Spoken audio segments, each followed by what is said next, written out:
I am 95 years old, and I live with 3 college girls. Now, before you think I've lost my mind, my daughter certainly thought so.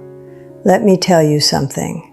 I have never felt more alive in the last 10 years than I do right now. Sitting in this little room with somebody's music thumping through the wall and somebody else's burnt popcorn smell coming under the door. I am alive, really alive, and I need to tell you how I got here.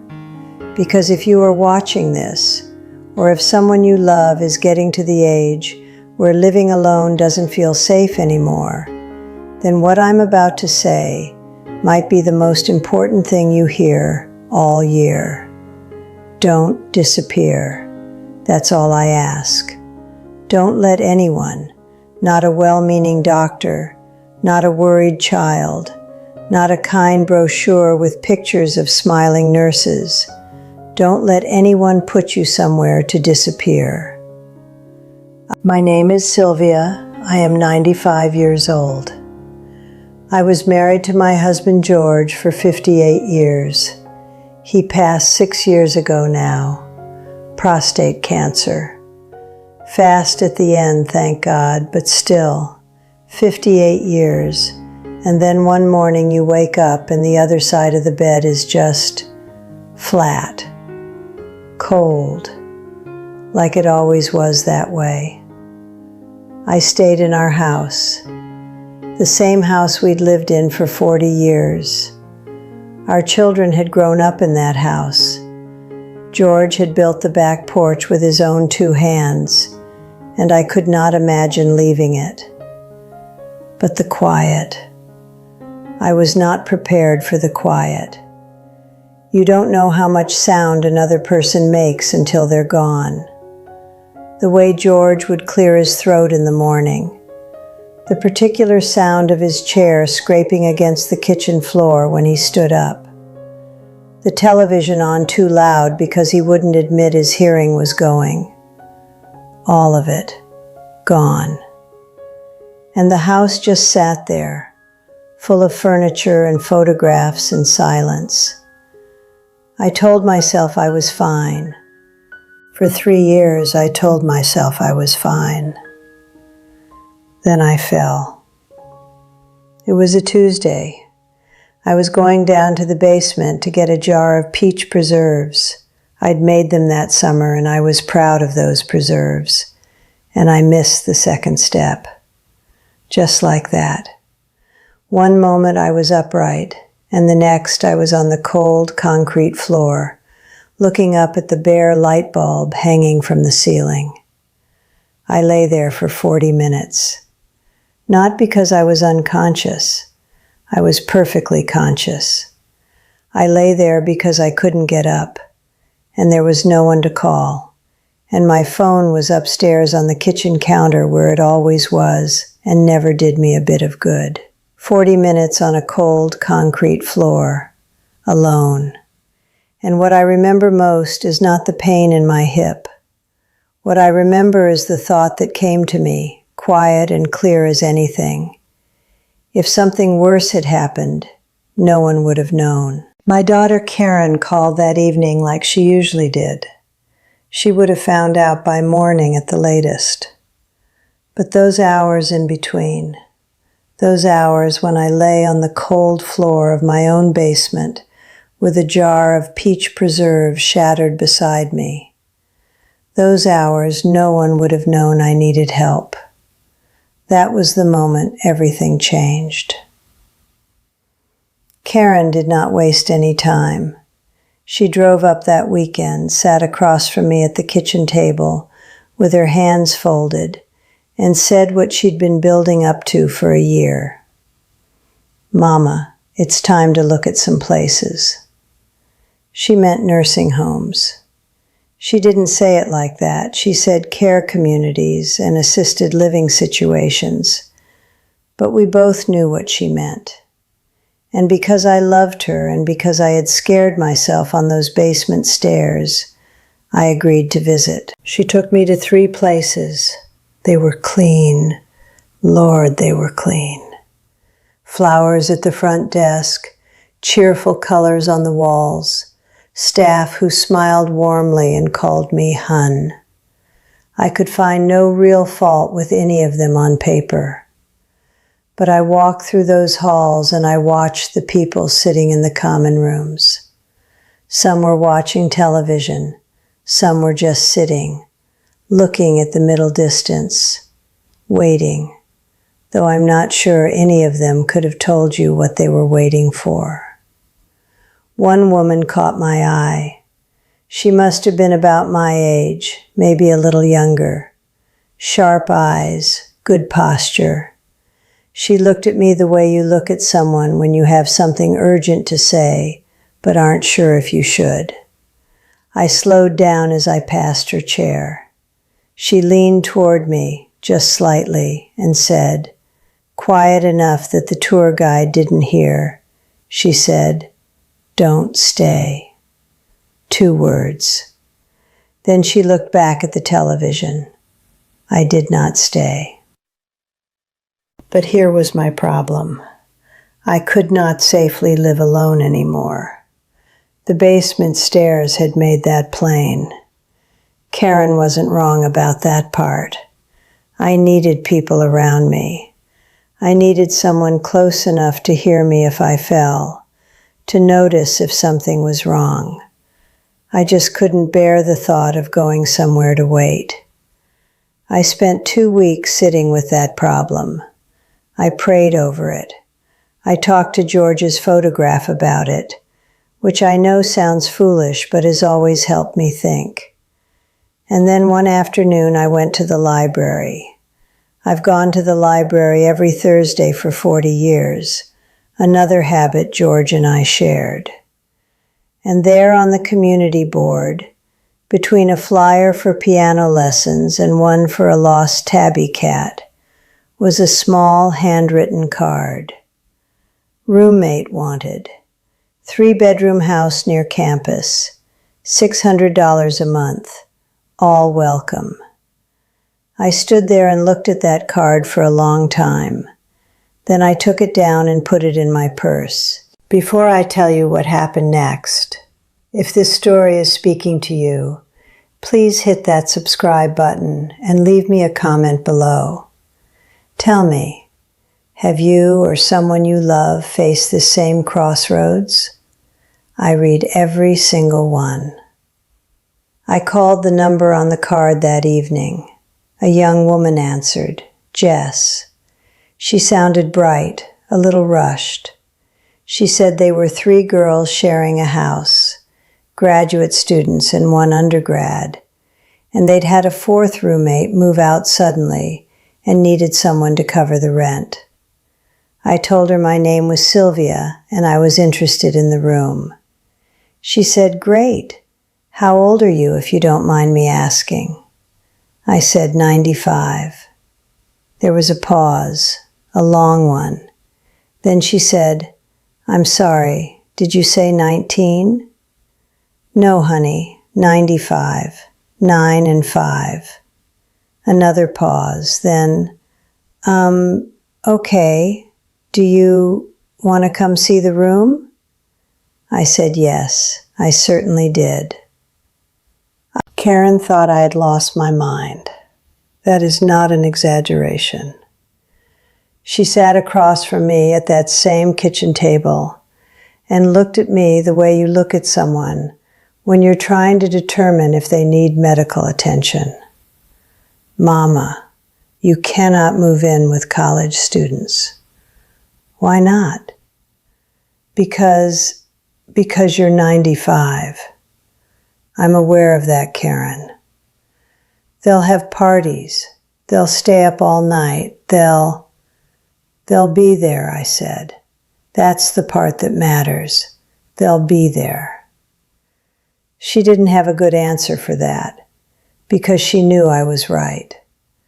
What I needed wasn't a nurse on call and a meal plan and a common room with a television. What I needed was a heartbeat nearby, a presence, a witness. She drove me to see the room. I think she was hoping it would be terrible and I'd come to my senses. It wasn't terrible. It was small and the carpet was a little worn, and there was a poster on the hallway wall that I didn't entirely understand. But it had a window with good light and a lock on the door and a bathroom nearby. And when I stood in it, I felt something I hadn't felt in years. I felt like I was about to do something. I paid the first month's rent before Karen could say another word. I will not pretend it was easy at first. Jess, Anna, and Sophie were wonderful girls, kind, genuinely kind, which surprised me a little and then shamed me for being surprised. But they were also 22 and 24 and living like 22 and 24-year-olds live. Music at hours I would not have previously classified as music hours. Dishes and patterns I could not account for. A rotating door of friends and study partners, and once a young man who came out of Anna's room at 7 a.m. and found me standing in the kitchen in my housecoat, waiting for my tea water to boil. We stared at each other. I said, "Good morning, I'm Sylvia. There's water on if you'd like some." He said, "Thank you, I'm Tyler." "Good to meet you, Tyler." He had tea with me. He was a pre-med student. We talked about his grandmother. He came back twice more on his own just to talk. That is the thing nobody tells you about young people. They are hungry for elders. They don't always know how to say it, but they are. They are adrift in a world that moves very fast and tells them to figure everything out quickly, and they are desperate, absolutely desperate, for someone who can sit still and say, "I've seen worse than this. You're going to be all right." About 6 weeks in, Anna came home one evening and sat down at the kitchen table and started to cry. She'd had a falling out with her mother, a bad one, the kind that leaves you feeling unmoored. She wasn't really talking to me. She was just sitting there, crying, not knowing I was in the kitchen until I put a cup of chamomile tea in front of her and sat down across from her. She looked up, startled. "Sorry," she said. "I didn't know you were—" "I'm fine." "You're not fine," I said, "but you will be." We sat there for a while. I didn't try to fix it. I didn't offer advice she hadn't asked for. I just stayed. And eventually she started talking, and I listened. And by the end of it, she wasn't crying anymore. She looked at me across the table and said, "How are you so calm about everything?" I said, "Honey, I'm 95. Everything looks different from here." She laughed, and I thought, there it is. That right there is what I was missing. Connection. Real, uncomplicated human connection. Not organized activities, not scheduled visits, not someone being paid to check on me. Just life. Shared life. I want to speak plainly to you now, because I know some of you watching this are in the middle of this exact decision, or your children are pushing you toward it, or you are watching for your mother, your father, your grandmother, and you're trying to figure out what the right thing is. Here is what I have learned.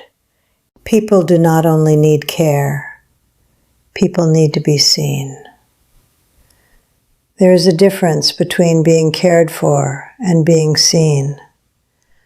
A nursing home, a good one, will make sure you are bathed and fed and medicated correctly.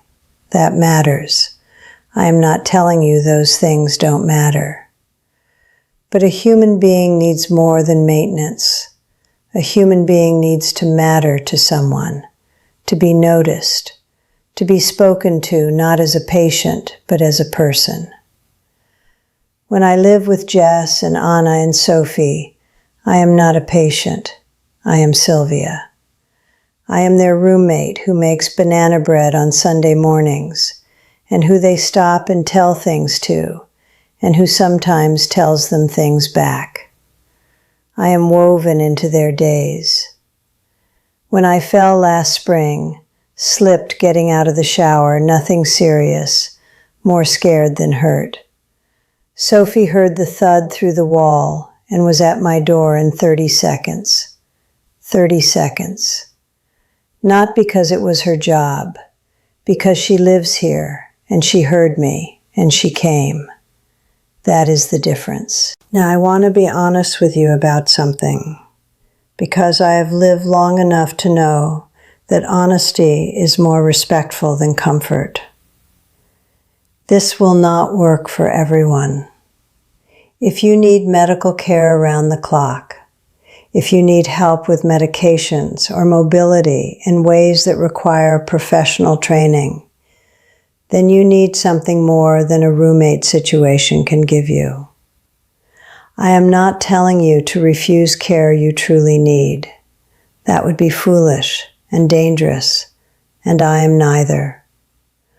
What I am telling you is this: don't accept the first box someone tries to put you in. Don't let fear make the decision for you, or let your children's worry, which comes from love, I know it does, make it either. Look at every option.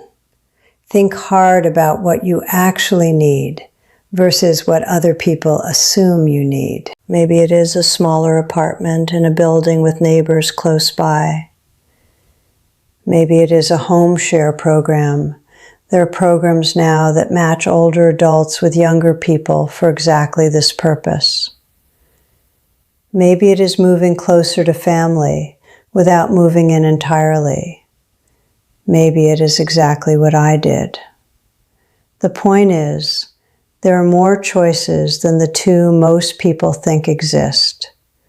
It is not just live alone or nursing home.